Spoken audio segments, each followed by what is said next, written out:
Rain tapped softly against the hospital window as Michael Reed stood at the end of the corridor, fingers clenched around a folded document. The hallway smelled of disinfectant and quiet decisions. Somewhere behind a closed door, a woman he barely knew yet was about to marry sat in a wheelchair, staring at a future the world said she couldn't have. Michael wasn't here for love. He was here because life had cornered him, because his daughter needed stability, because survival sometimes looked like surrender. When the nurse finally opened the door, Michael stepped forward, unaware that this moment had been waiting for him far longer than he knew. Before we go any further, tell me, where are you watching from right now? A big city, a small town, maybe somewhere that feels unseen. Drop your city or country below. It still amazes me how one story can travel across so many hearts. Grace Harper sat by the window, her wheelchair turned slightly toward the light. Her hands rested calmly in her lap, elegant despite the steel and structure beneath them. She didn't look weak. She looked tired of being misunderstood. Michael cleared his throat. Miss Harper? Grace turned, offering a polite smile. Michael, you can call me Grace. The silence that followed wasn't awkward, it was heavy. Two strangers bound by an agreement neither had dreamed of as children. Grace broke it first. You've read the terms? Michael nodded. Yes, housing, medical coverage for my daughter, education support. He hesitated. And companionship, publicly. Grace's eyes softened just a little. And in return, you'd be my husband. In name, in presence. Michael swallowed. I won't pretend I understand why you chose me. Grace looked back out the window. Most people don't. Michael shifted his weight. I need to be honest. I'm not here because I have options. Grace finally met his eyes. Neither am I. That surprised him. He noticed then how carefully she moved, how much effort went into every small adjustment. The world saw her wheelchair first, rarely the woman. My daughter's name is Lily, Michael said quietly. She's 8, lost her mother 2 years ago. Grace's breath caught, but she hid it well. I know. Michael frowned. You know? I did my research, she said gently. I wouldn't bring a child into something unstable. He studied her now. Not as a CEO, not as a patient. As a woman who planned everything because her body had once betrayed her. This isn't a love marriage, Michael said, almost apologetic. Grace nodded. I understand. But her hands tightened in her lap. They signed the papers that afternoon. No flowers. No audience. Just a quiet room and 2 lives intersecting out of need. That evening, Michael returned to his small apartment. Lily was coloring at the table. Dad, she said, looking up. Did you fix it? He knelt beside her. We're going to be okay. She smiled. Okay is good. Across the city, Grace sat alone in her penthouse, wedding ring resting on the table, untouched. She closed her eyes, memories flooding in years of watching from a distance, of choosing silence over disruption, of loving someone who never noticed. If you were standing in Michael's place, cornered by life, offered a way out that felt complicated, what would you have done? Be honest. Comment your answer below. And if words fail you, tap like to show that compassion still matters. Neither of them knew it yet. But this marriage built on necessity was standing on a foundation far deeper than either had imagined. Wedding happened on a Tuesday morning because Tuesdays were quiet. No cameras waited outside. No guests filled a chapel. Just a private room in a high-end medical facility that smelled faintly of lilas and antiseptic, like someone tried to soften reality with perfume. A lawyer sat in the corner. A nurse stood near the door. Grace wore a cream blouse and a long skirt that covered her knees and the metal frame of her chair. Michael wore the only suit he owned, shoulders a little too tight from stress, collar slightly worn from time. When the ring slid onto Grace's finger, her hand trembled. Michael noticed. He looked up quickly, expecting nerves, maybe fear. But what he saw in her eyes wasn't fear, Dot. It was something older, something held back. Grace swallowed hard, then smiled as if she'd practiced it in a mirror for years. "We're done," she said softly, like she didn't want the moment to scare itself away. Michael nodded, unsure what to say. "Thank you." Grace's smile almost broke at that word, but she studied it. "You don't have to thank me, Michael. Just be present. That's all I asked for." He agreed, because it sounded easy. He didn't understand yet how hard present could be when your heart was still somewhere else, grieving, guarding, surviving. That afternoon, Michael brought Lily to Grace's penthouse for the first time. The elevator opened into a space that felt too clean to be lived in. Glass walls, soft gray couches, artwork that looked expensive and lonely. Lily stepped out slowly, holding Michael's hand tighter than usual. "Whoa," she whispered. "This is like a movie house." Michael forced a smile. "Be respectful." Grace waited near the window, already turned toward them. Her assistant, Claire, stood nearby with a tablet and a polite expression.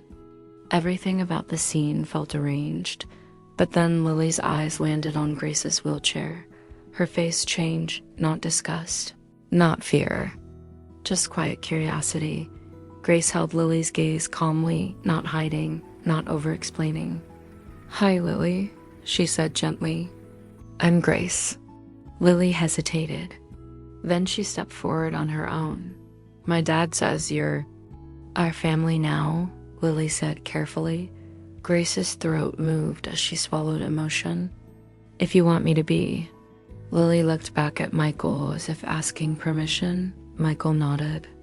"We're going to try," he said. Lily turned back to Grace and nodded too. "Okay." Grace let out a breath that sounded like relief dressed up as calm. "I made hot chocolate," she offered. "If you like that." Lily's eyes brightened. "Yes." Claire started to move, but Grace lifted a hand. "I'll do it." Michael instinctively opened his mouth. "You don't have to," but stopped. He watched Grace roll herself toward the kitchen with practiced control, arms steady, movements deliberate. It wasn't dramatic. It was effort made invisible. Michael's chest tightened because he realized suddenly that Grace didn't just live with her disability. She carried it quietly, every hour, without asking the world to clap for her Dot in the kitchen. Grace reached up to a cabinet, fingers stretching. The mug was just out of reach. She tried again, jaw tightening slightly, still refusing help. Michael stepped forward. "Let me." Grace didn't look at him. "I've got it." Michael hesitated, then gently reached past her and pulled the mug down anyway. Placing it on the counter within her reach, Grace froze for a heartbeat. Michael thought he'd offended her. Then she whispered, almost too quiet to hear, "Thank you." Not annoyed. Not proud, Dot, just grateful. Lily watched the whole thing, silent. Then she walked to the fridge and pointed. "Can I help too?" Grace blinked, surprised. "You want to?" Lily nodded. "My mom used to let me stir." Grace's eyes softened like a curtain being pulled back. "Then you're officially the stirrer." Lily smiled and stood on a small stool Claire quickly brought over. Together, Grace measured the cocoa with careful hands while Lily stirred too hard and giggled when powder puffed into the air. Michael stood in the doorway, watching something he hadn't expected. Not luxury, not comfort, a quiet kind of safety. Grace glanced at him once, and for a second her eyes lingered like she wanted to say something but didn't trust the timing. Later, when Lily sat on the couch sipping hot chocolate with a mustache of foam, Grace turned to Michael. "I had the guest room prepared," she said. "For you and Lily, separate rooms if you prefer." Michael's stomach twisted. I didn't plan to move in immediately. Grace nodded like she'd anticipated it. Of course. Take your time. Her voice was calm, but something in her shoulders tightened. Michael noticed again. He couldn't name it yet, but he felt it. Grace was used to people leaving. Used to being convenient to admire from a distance, but difficult to stay close to. That night, back at his apartment, Michael lay awake, staring at the ceiling. Lily slept curled around a stuffed rabbit, looking peaceful for the first time in weeks. Michael should have felt relief. Instead, guilt crept in because he knew he was using Grace's world to protect his child. And Grace? She wasn't using him, she was risking herself. Have you ever had someone help you and no one else would, right when you were running out of strength? Right, yes, and tell me their name. Sometimes one person's kindness becomes the reason we survive. The next morning, Grace sent a simple text out, tell Lily I found a science kit she might like. No pressure. Just thought of her. Michael stared at the message longer than he should have. Thought of her, not obligated to her. Not required to her, just thought of her, and somewhere deep inside. Michael felt the first crack in the wall he'd built around his heart because Grace wasn't asking him to love her, She was simply showing him what love looked like, quiet, steady, and patient, and Michael still had no idea. She'd been doing it for years. Michael didn't move into the penthouse that week, or the next. He told himself it was. About Lily, about keeping her routine steady, about not overwhelming her with change piled on top of grief. And that was true. But it wasn't the whole truth. The rest of it lived in the quiet fear he didn't say out loud. Grace deserved someone who wanted to be there, and Michael wasn't sure he was that man yet. They met twice a week instead. Dinners at the penthouse. Short outings when Grace felt strong enough. Lily warmed to her quickly, faster than Michael expected. Children had a way of recognizing safety before adults did. Grace never pushed. If Michael arrived late, she smiled anyway. If he canceled, she said she understood. If Lily talked nonstop, Grace listened like every word mattered. It unsettled him. One evening, Lily was building a tower of wooden blocks on the living room floor while Michael and Grace sat nearby. Grace's wheelchair was angled slightly away, as if she were giving them space without leaving. Daddy, Lily said suddenly, Grace knows all the planets. Grace chuckled. Only because I had a lot of time to read. Michael looked at her. You like science? Grace nodded.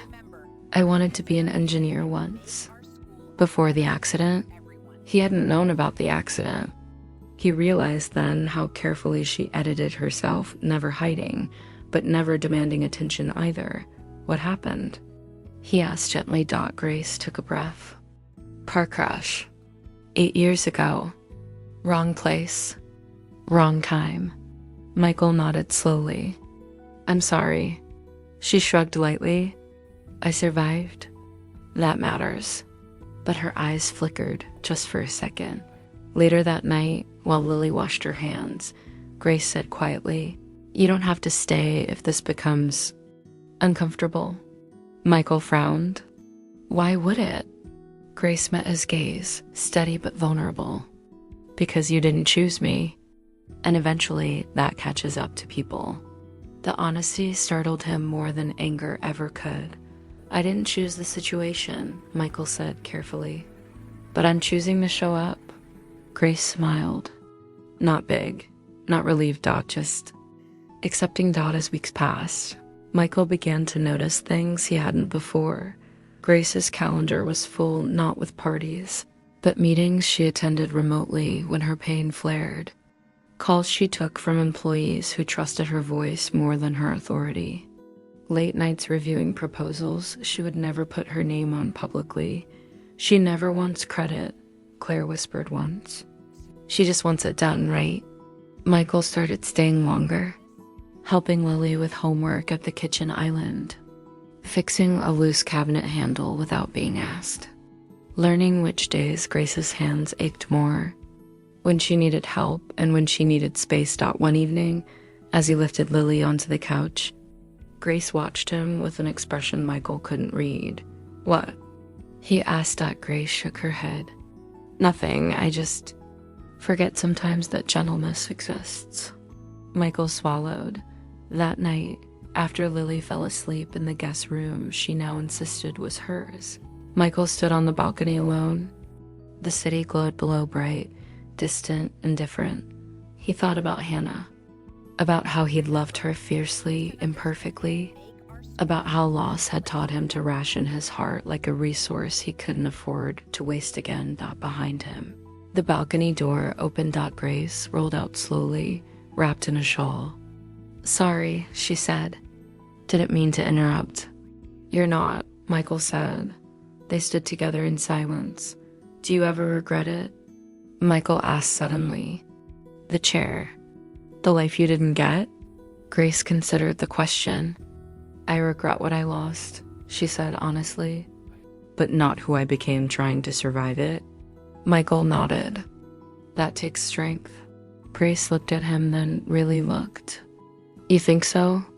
"Yes." The word came out firmer than he expected. Grace's breath caught. For the first time, Michael sensed the depth beneath her calm, not desperation.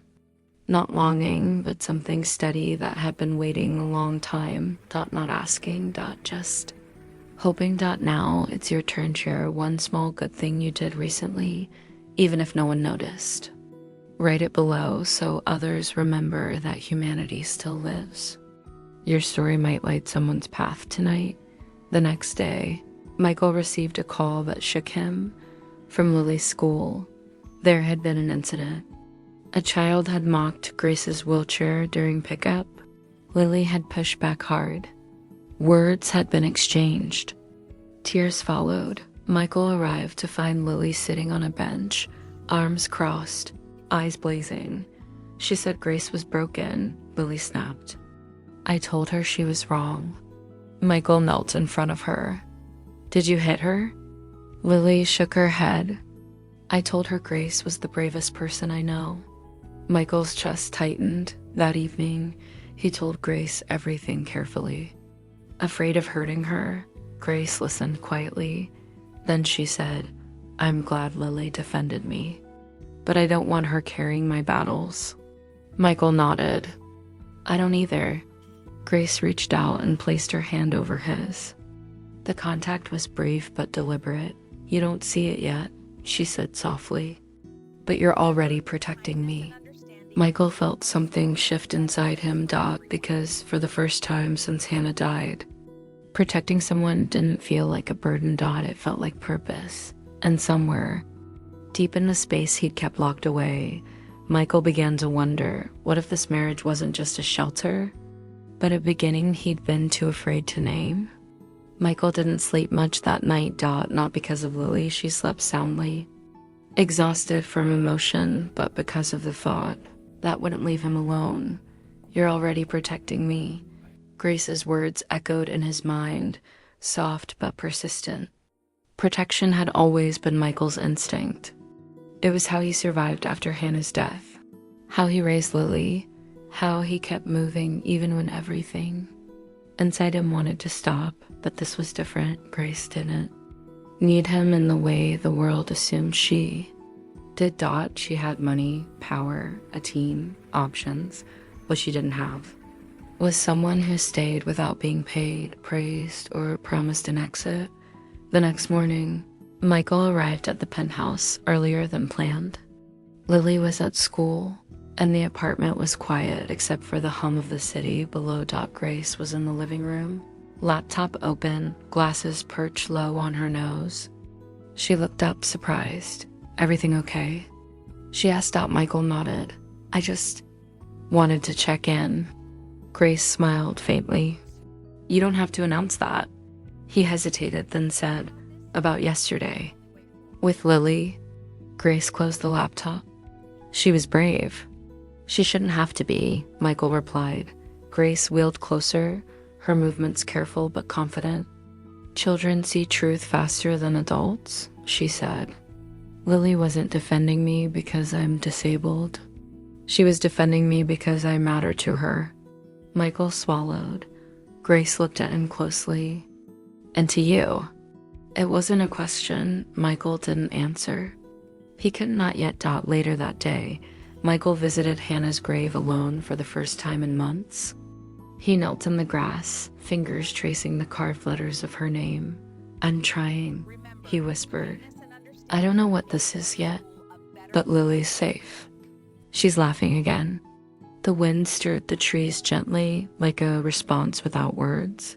That evening, Grace invited Michael to dinner, not catered, not formal. Just the two of them. I want to cook, she said. Michael almost protested, then stopped himself. Okay, the meal took longer than usual. Grace's hands tired easily, but she moved with practiced grace, adjusting, resting, continuing. Michael helped where she asked. Stayed back where she didn't dot at the table. Grace finally spoke. Michael, I need to tell you something. His heart skipped. Okay, she took a breath. This marriage, I know you entered it out of need. I don't blame you for that. Michael's jaw tightened. Grace, let me finish, she said gently. I won't always need what you're giving right now. And one day, you might realize you want something else. Someone else. Michael looked at her. Do you? Grace's eyes shimmered, but she held steady. I want honesty, whatever shape it takes. The truth pressed against his chest, heavy and unavoidable. I don't know what I want yet, Michael said finally. But I know I don't want to hurt you. Grace smiled sadly. Love always risks that, Michael froze. Love? He echoed. Grace inhaled slowly. Yes, the word hung between them, fragile, exposed. I didn't expect you to return it, she continued. I just couldn't keep pretending this was only an arrangement. Michael stood abruptly, pacing once, then stopping. You've loved me, he said slowly, this whole time? Grace nodded. Longer than you think? If that revelation hit you hard, leave a... Sometimes one small symbol says what our hearts can't. Michael sat back down, stunned. Memories rearranged themselves in his mind. Grace's patience. Her silence, the way she'd never demanded more than presence. Why didn't you say anything?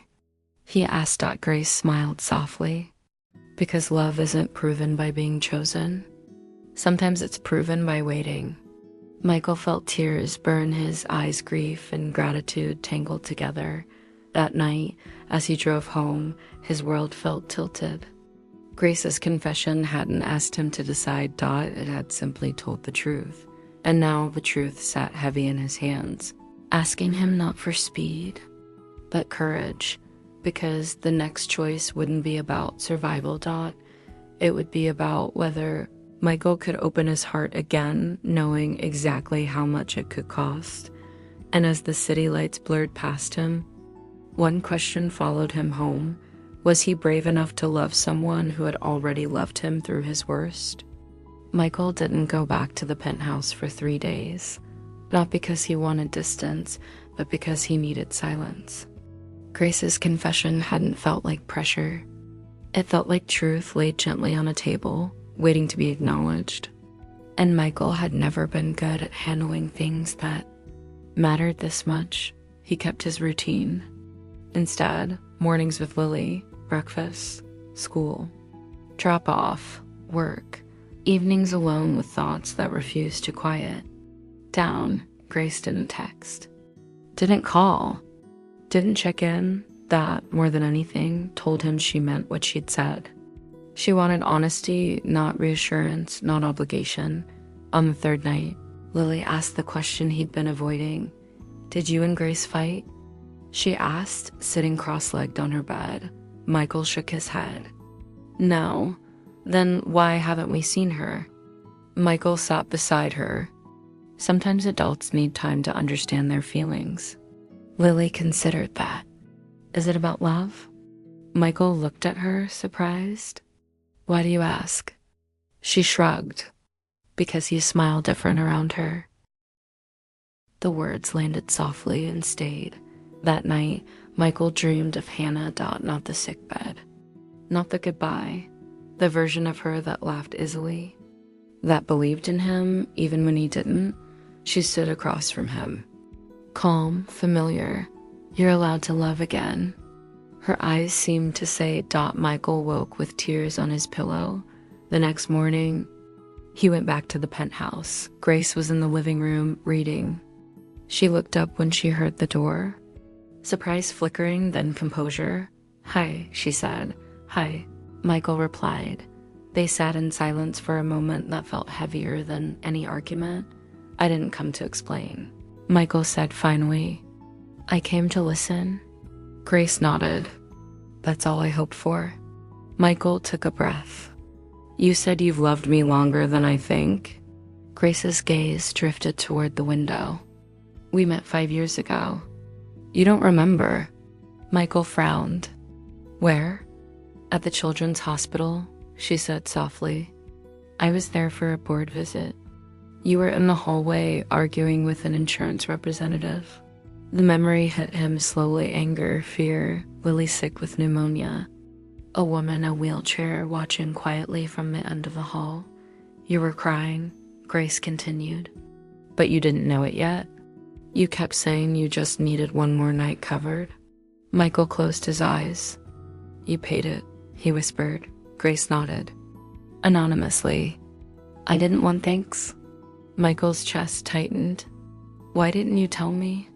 "Because that kind of help only stays clean if it stays quiet," she said. "And because I didn't want to be someone you owed." He looked at her, now really looked, and saw the years she'd stood back. Chosen restraint. Chosen him without ever demanding he choose her. "That's not love that asks," Grace said. "That's love that waits." Michael's voice broke. "I don't know how to forgive myself for not seeing you." Grace shook her head. "You don't need forgiveness. You were surviving. Be honest with yourself and with this story. If someone had quietly loved you through your hardest years without asking for credit, could you forgive yourself for not noticing sooner? Type forgive if you think you could. Or never if the guilt would be too heavy. Michael leaned forward, elbows on his knees. "I'm scared," he admitted. "I lost Hannah, and loving you feels like risking that pain again." Grace's eyes softened. "I know, but," he continued, "I'm more scared of Lily growing up thinking love is something you avoid to stay safe." Grace reached out, resting her hand near his, not touching, just present. "Then don't decide today." "I don't want to decide later either," Michael said quietly. "I want to decide honestly." Grace smiled, tears gathering but not falling. "That's all I ever wanted." That evening, Lily joined them for dinner. She sensed the shift immediately, the quiet warmth, the absence of tension. "You're back," Lily said. "Please." Michael smiled. "Yeah, I am." Grace watched them together, hope flickering carefully. Like a candle protected from drafts. After dinner, Lily hugged Grace tightly. "I'm glad you waited," she said, as if it were the most natural thing in the world. Grace closed her eyes, holding her gently. "Me too." Later, as Michael stood to leave, Grace spoke softly. "No matter what you choose, thank you for coming back." Michael turned to her. "I'm not leaving again." Not a promise of romance, but a promise of presence. And sometimes that's where love truly begins. Michael stayed. Not overnight at first, just longer evenings. Dinners that stretched into conversations. Quiet moments where no one rushed to fill the silence. Grace never asked him to define anything. She let the days do the work. He noticed how carefully she managed her strength. How some mornings she masked pain behind efficiency, and other days she allowed herself to slow down. He learned the rhythm of her body the way you learn weather, by paying attention, not by controlling it. One afternoon, Michael found her in the study, staring at a framed photo on her desk. A younger Grace stood beside a group of engineers, her chair barely visible, her smile unguarded. That was before the accident? Yes. Grace nodded. Before I learned how invisible people can make you. Michael felt a familiar anger rise sharp, protective. You were brilliant. I still am, she said calmly. I just had to learn how to be hurt differently. That night, Michael invited Grace to talk not about love, not about the past, but about Lily, about routines, about boundaries, about how to make this marriage honest, even if it stayed complicated. Grace listened like it mattered, because it did. Days later, Lily brought home a school assignment titled My Family. She had drawn 3 figures. One tall, one small, one in a wheelchair. Grace stared at the paper, breath caught. I didn't want to assume, Lily said quickly. But this is how it feels. Grace's eyes filled. She looked at Michael, searching for hesitation. Michael nodded. It's okay. Grace reached out and hugged Lily carefully, fiercely. Thank you for choosing me, she whispered. That night, after Lily slept, Michael and Grace sat together on the couch. The city lights glowed beyond the glass. Everything felt fragile and real. I need to ask you something, Michael said. Grace turned toward him. Anything. Did you ever resent me? He asked, for not seeing you sooner. Grace thought for a long moment. No, she said honestly. I resented the timing, and sometimes the world, but never you. Michael exhaled. I don't know if I can forgive myself yet. Grace met his eyes. You don't have to do it alone. Michael swallowed. What if I fail you? Grace smiled softly. Then we adjust. That's how real relationships work. The next day, Michael moved into the penthouse, not as a victory, not as a declaration, as a step. He brought only essentials clothes, Lily's books, a photo of Hannah that he placed quietly on the dresser. Grace noticed it and said nothing. Respect lived easily between them now. One evening, Michael found Grace struggling to reach a shelf. He stepped forward, then stopped himself. Do you want help? Grace smiled. Yes, thank you for asking. It was a small moment, but it felt like trust. Later that week, Grace had a medical setback. Pain flared. Fatigue settled deep. Michael stayed close, not hovering, not panicked. Just there. Lily brought water, read aloud, made jokes that landed softly. Grace watched them from her chair, tears slipping free. I never imagined this, she whispered. Michael took her hand. Neither did I. That night, Grace finally let herself cry, not from pain, but from release.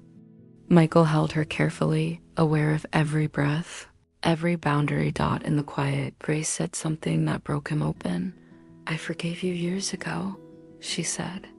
Before you ever knew me, I just needed to know. Could you forgive me too? For needing time, for needing help, for loving you without permission. Michael's chest ached. Be honest with your heart. Could you forgive someone who loved you quietly, imperfectly, and without demands? Type forgive if you could, or never if it would be too much to carry. Michael pressed his forehead to hers. There's nothing to forgive. Grace closed her eyes. Relief washing over her. The storm outside passed without sound. Inside, something steadied. Michael understood now. Love wasn't the absence of fear. It was choosing to stay even when fear whispered reasons to run. And as he lay awake that night, listening to the calm rhythm of the home they were building, Michael knew the hardest part was still ahead, not the past. Not the confession, but the moment he would have to say the words Grace had never asked him to say and mean them without fear. Life settled into something neither of them had planned, but both had needed. Mornings began quietly now. Michael learned which days Grace needed help early and which days she wanted space to prove again that she could do things on her own. Lily adjusted without effort, as if she'd always known where she belonged. She laid out Grace's books on the coffee table, charged her tablet without being asked, treated the wheelchair like furniture present, normal, unremarkable. That normality mattered more than any grand gesture. Grace returned to work slowly. Video meetings first. Short in-person appearances later. Michael watched how people listened when she spoke, how the room shifted, how attention sharpened. He realized then that her power had never come from sympathy. It came from clarity. One afternoon, Grace asked Michael to attend a company event with her. Nothing fancy, just a panel discussion. Only if you're comfortable, she said. Michael hesitated, then nodded. I am. The room was full. Polite applause. Curious eyes. Grace spoke with calm authority, answering questions about leadership, adaptation, and resilience. When someone asked about her marriage carefully, publicly, Grace paused. My husband, she said, reminded me that strength doesn't always look like independence. Sometimes it looks like choosing partnership. Michael felt every eye move to him. He didn't shrink afterward. As they left the stage, Grace leaned close and whispered, "Thank you for standing with me." Michael smiled. "I'm exactly where I want to be."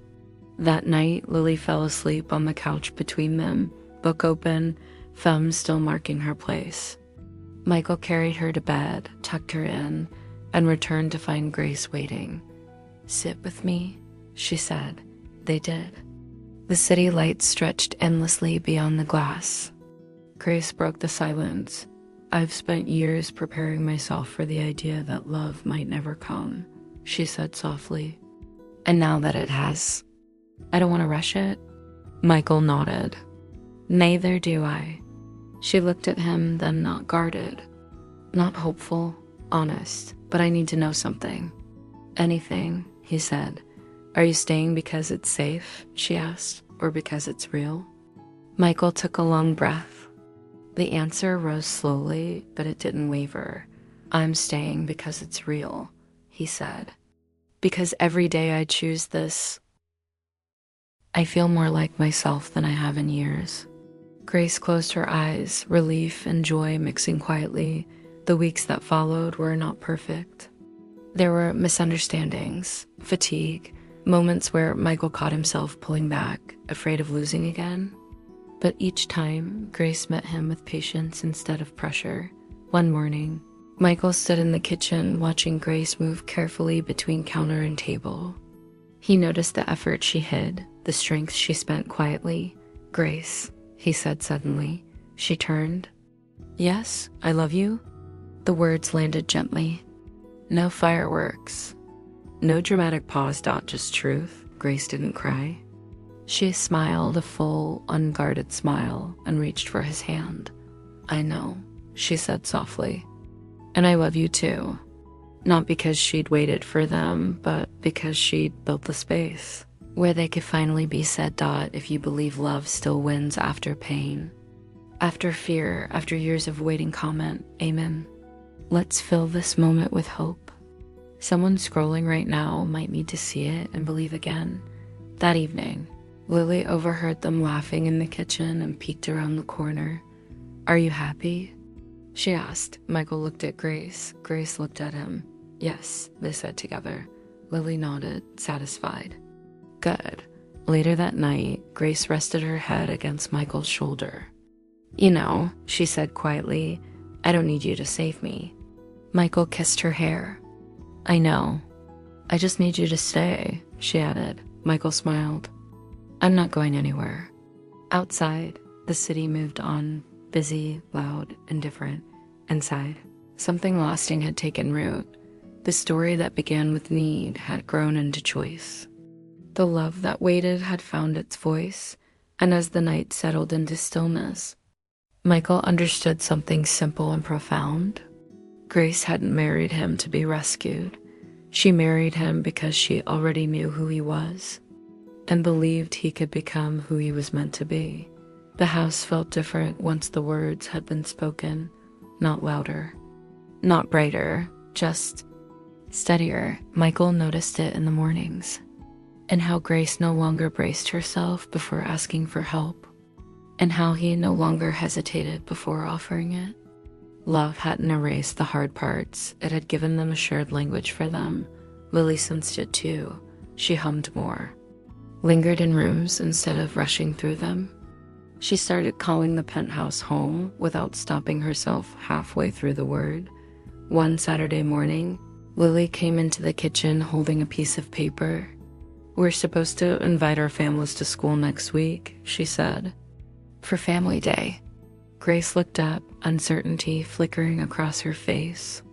She didn't say anything, but Michael saw it. The old reflex. The question she never asked out loud, "Will I be enough in public?" Michael wiped his hands and crouched in front of Lily. "Who do you want to come?" Lily pointed between them without hesitation.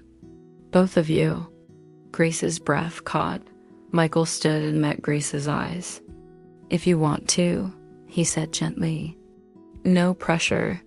Grace swallowed, then nodded. "I want to." Family Day arrived wrapped in spring light. The school gym buzzed with noisy parents chatting, kids darting between legs, teachers trying to keep order with tired smiles. Grace rolled in beside Michael, posture calm, chin lifted. A few people glanced. Some looked away quickly. Others stared too long. Michael stayed close, not shielding, not hovering. Just present. Lily ran up to them. "You made it." Grace smiled. "Wouldn't miss it." They sat together on small chairs meant for children.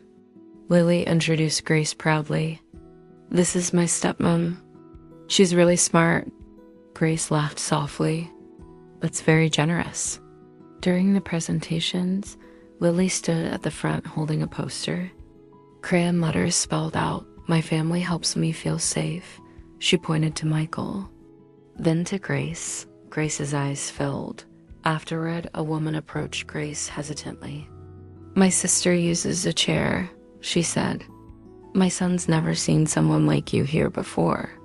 "Thank you." Grace nodded.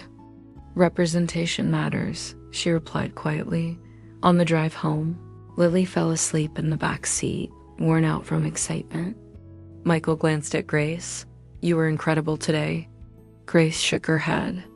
"She was." "She learned it from watching you," Michael said. Grace smiled, then grew thoughtful. "I spent so long believing love would come later. After I proved something. After I fixed what couldn't be fixed." Michael reached for her hand. "You didn't need fixing." "I know that now," she said. "But knowing and believing are different journeys." That evening, they cooked together, slowly, carefully. Grace sat at the counter directing, laughing when Michael overseasoned the sauce. "This is terrible," she teased. Michael grinned. "It's bold." Lily wandered in, sniffed, and declared, "It smells like family." They ate anyway. After Lily went to bed, Grace wheeled onto the balcony, the night air cool and calm. Michael joined her, standing close enough to feel her warmth. "Do you ever think about how this looks from the outside?" Grace asked. "A poor single dad and a disabled CEO." Michael smiled. "I think people see what they're trained to see." "And what do you see?" she asked. Michael didn't hesitate. "My wife." Grace closed her eyes, emotion settling softly instead of crashing in. "If you believe love still wins," the story whispers now, even after waiting, even after doubt. Comment amen. Let's fill this space with hope. Someone scrolling right now might need to see it and keep going. That night, Grace dreamed without fear for the first time in years. Michael slept beside her, arm careful around her shoulders. Lily slept down the hall, secure in the quiet certainty that she was no longer alone in the world. The next morning, Grace received an invitation and award ceremony honoring inclusive leadership, public, high profile, the kind of thing she usually avoided. She showed it to Michael. "I don't want to go alone." Michael nodded. "Then don't." She studied him. "You're sure?" "I'm proud of you," he said, "and I want the world to see you the way we do." Grace smiled, nervous, excited, ready, because the story that once lived in silence was stepping into the light, not to prove anything, but to stand together. And as sunlight filled the room, Grace understood something she'd waited years to believe. She hadn't loved Michael for years in vain. She had loved him into becoming the man who could finally love her back without fear. The night of the ceremony arrived quietly. No chaos, no nerves spiraling out of control. Just Grace in a deep blue dress that rested gently over her legs, tailored to fit her chair instead of hiding it. Just Michael adjusting his jacket in the mirror, Lily watching with serious approval from the bed. "You look like a movie, Dad," Lily said. Michael smiled. "Is that good?" She nodded. "Very." Grace rolled closer, holding out a small bracelet. "For you," she said to Lily, "in case the night feels long." Lily's eyes widened. "It's sparkly." Grace smiled. "So are you." At the venue, cameras flashed, but not aggressively. Applause followed Grace as she entered, not because of sympathy, but because of respect she had earned inch by inch, year by year. Michael walked beside her. Not behind. Not in front. With her. When Grace's name was called, the room stood. She wheeled onto the stage, steady, composed, voice clear. "This award," she said, "isn't about overcoming a body. It's about overcoming the belief that love, leadership, or family must look a certain way to be real." She paused, eyes finding Michael. "For years, I believed loving quietly was safer than being chosen. I was wrong. Love grows when it's shared, when it's allowed to be seen." The applause was thunderous. Backstage, Lily hugged Grace tightly. "You weren't scared at all." Grace kissed her hair. "I was terrified. I just didn't let it stop me." Later that night, back home, shoes kicked off, lights low. The world finally quiet again. Michael stood in the doorway of the living room, watching Grace help Lily brush her teeth, laughing when toothpaste landed on her sleeve. This was the moment he would remember forever. Not the awards. Not the applause. The ordinary joy. After Lily fell asleep, Michael knelt in front of Grace, heart pounding, not from pressure, but from certainty. "I didn't marry you for love," he said softly. "I married you to survive." Grace nodded. "I know, but I love you now," he continued. "Because you waited. Because you chose kindness over possession. Because you believed in me before I could believe in myself." Grace's eyes filled, but she smiled. "And I want to choose you," Michael said. "Not because I need to, because I want to." Grace reached for his face, hands warm, grounding. "That's all I ever hoped for. If this story touched your heart, don't scroll past quietly. Tap like not for the story, but for the ones who loved in silence, who waited without guarantees, who stayed kind even when it hurt. One click can be your way of saying, I felt you. You weren't invisible." Michael rested his forehead against Grace's. For years, she had loved him without asking.